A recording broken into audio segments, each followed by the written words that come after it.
What's going on, everybody? I'm back with a haul today, and it's the haul from Whiksey Weekend.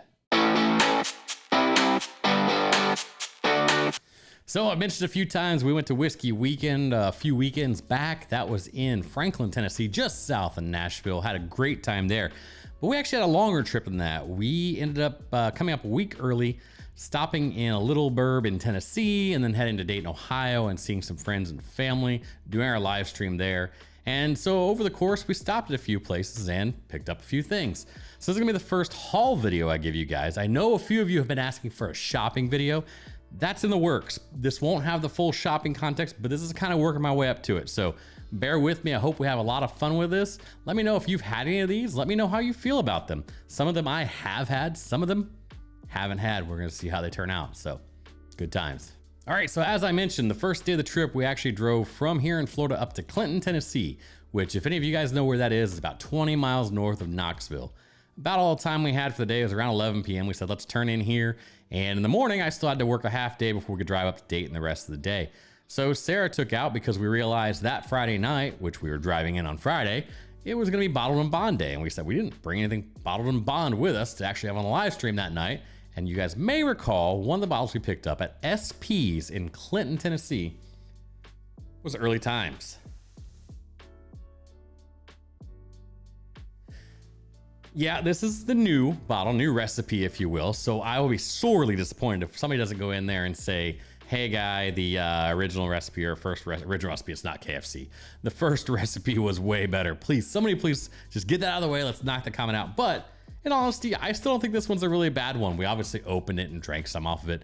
I'll continue to drink it down and compare it against my other bottled and bond products and see how I feel about it over time. Now, here's where the magic started at S&P. So obviously I just mentioned to you that wife Sarah went and kind of picked up a couple of bottles of bottled and bond. She is a trooper. She is amazing. She asked the lady at the counter after the lady had helped her a little bit here and there, find some things. Said, so I know how this works. Sometimes you guys have things behind the counter. And sure enough, of course, this is day one of the trip, and I knew I was gonna be stopping at some other places later and gonna be spending a little more money than I really wanted to. I get this picture, and there's Elijah Craig A123, which is cool, don't get me wrong. And there is a Woodford batch proof from last year, the 118.4. And I absolutely adore that bottle, both at retail. And all it was simply because Sarah was just a polite customer picking up a couple bottles. She'd never seen her before. So just proves the power of making sure, guys, make sure you ask and you're polite to your store owners. Sometimes, you know, you walk into some things. I do regret not having her pick up that Woodford batch proof at this point, but my wallet doesn't, that's for sure. You'll see why later. Turns out my second pickup on the trip actually wasn't any sort of store or any place. It was a friend who was just trying to get rid of some excess bottles for some cash. So for MSRP, I picked up an Elijah Craig A122. So a little bit of an older batch, fills a gap. I didn't have this in the collection, so I do now. So kind of expect at some point in the future, maybe we'll go through and do some blind Elijah Craig flights because those are always fun and entertaining, or maybe even try to throw some people off by blinding them and throwing these older ones in there, because I think that's something we remember the recent batches pretty well, unless you got a daggone good palate and memory. Some of the older batches sometimes surprise you when you go back to them. Now I'm gonna skip over one stop we made on the way from Dayton down to Nashville. We did stop in Louisville, but I'm gonna hold those for last, so we'll come back to that.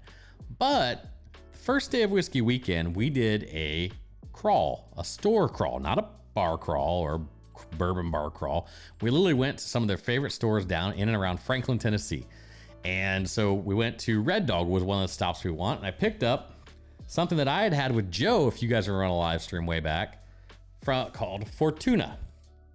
Now Fortuna is from the guys at Rare Character, and it is a Kentucky bourbon that they are sourcing and bottling. And it is a wild ride. It takes you from the herbal side of things all the way through to something, you know, getting into that minty quality and coming all the way back around to just something that you didn't believe you had from the nose in the first few tastes. And I can't wait to get back into this bottle to go back on that ride, because I remember that little bit I had that night with Joe was just so memorable. It's unbelievable. And I was glad I was able to pick a bottle of this up. So the next stop where I picked up a bottle was actually one for the missus, for Sarah.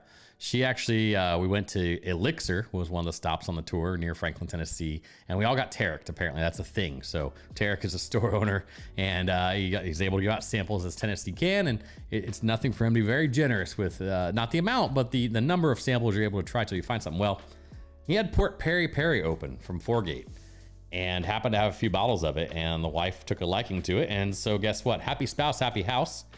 That's what I always tend to say, at least. I don't know about you guys. So we definitely brought this one home with us. Now, I should say I haven't been saying much about the prices up to this point. Everything so far has been at MSRP, so we haven't had to pay any additional. There's obviously some taxes here and there.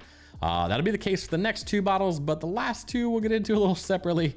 And it was the reason why I kind of curbed some of my spending a little bit on this trip. Now, the 3rd day of Whiskey Weekend was spent at Leaper's Fork Distillery.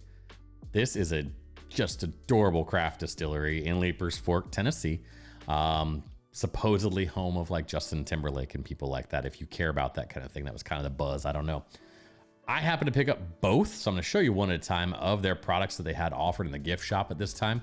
We also did participate in a unofficial largest single barrel pick. We had 89 folks of us on the tour. We picked a single barrel that's going to be available to us at some point, and I can't wait for that. It was delicious. It was just almost 6 years old. It was wonderful. But Leaper's Fork is doing wonderful things.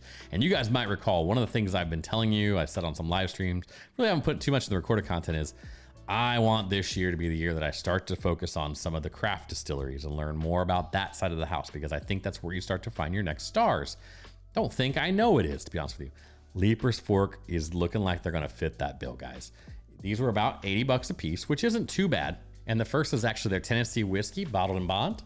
They give a ton of information on the label. I'll see if I can maybe get a better shot of that at some point here for you guys. But this is actually a 70% corn, 15% rye, 15% malted barley. And it was very enjoyable to me. Something that I wasn't just used to was the balance they get out of the rye. It's just a really kind of earthy, nice experience for something that I didn't think would be that far refined. I didn't know what to expect, to be really honest with you. So I think maybe that's a little unfair. Now, the bourbon, I absolutely enjoyed slightly more. And of course, it's a little weeded bourbon, so that's always very nice. You see here, bottled and bond. Again, they give a ton of information on labels, so I'll probably try and figure out some B-roll and get some in here as well, if I choose not to actually keep up the camera shots, because I think they're trying to do something a little different here and give you guys a little different production value. But I'm just talking now, and it's gonna get cut out anyway, so it doesn't really matter. All right, so I asked you guys to skip over Louisville on the way down to Nashville with us, but we're gonna go back now. So, Neat. If you haven't heard of it and you like Dusties and you don't mind spending a little more than what they were retail, because you're just not going to find Dusties at retail anymore. You may find them at consignment stores or garage sales, but you're just not going to find them at retail. So you have to make a choice. And this was part of the reason why I pulled back a little on the trip. Told you a little earlier about S&Ps in Tennessee, having a few good goodies behind the counter, and I kind of pumped the brakes. I knew I'd be stopping at Neat. So first thing I picked up at Neat was something you'll see is virtually empty at this point. And that's because I ended up taking it to one of the bottle shares and we just about killed it. I need to kill it off because I can't imagine something that's 30 years old. Yes, this is a 1993 Ancient Age. And I can't imagine something that's 30 years old that's been open this long, maybe is gonna hold on. We'll see. If I have a little bit of waste here, I'm gonna be super sad. But what I found of note, and it was very interesting, you can look and you can tell it was for an Asian market release on the back here. And in all honesty, that's just, the par for the course back around that time, because we were having to move product, and with this being the mash bill that it is, it was lumped in with all of the mash bill 2 products, if I'm not mistaken. So it was obviously owned by Takari, I believe is the name of the company we talked about on the Blanton's video a while back.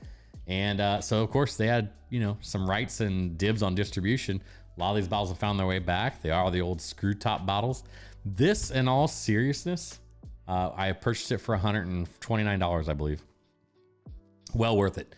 This is an 80 proofer, but it has so much character. It's not like 80 proofers we get today where the factory made 80 proofers where they're a little watery, a little aqueous. This isn't the most thick thing in the world. It's not gonna oil coat your tongue, but it had just a little character to it. It had a little fight back to it. Had some nice oak, some nice spice. Again, I'm not gonna tell you it was the oakiest, spiciest bomb in the world. It's not.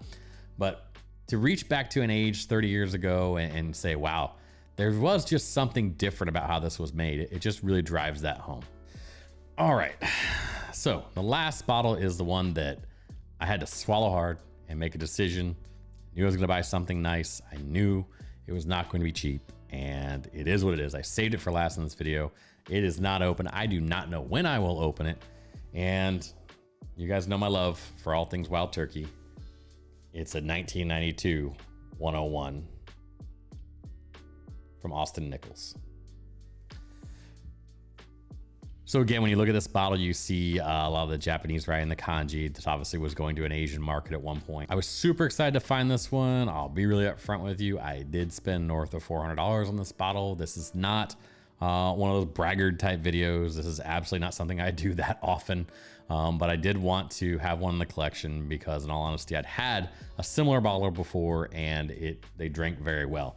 Again, this was marketed toward that Japanese market, as you can see. On the back here, the original top label on back had that kanji writing that gave some information.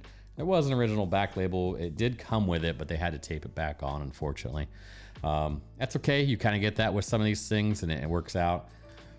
I don't know when I'll be opening that one, certainly, but it'll be a special time when I do. I hope I have some reason very in the near future to open it with a friend or with a loved one or whatever the case may be. It definitely won't just be a Friday night bottle pop, that's for sure.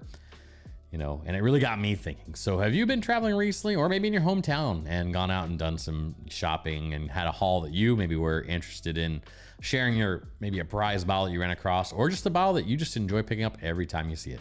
Drop a comment below, let me know about that.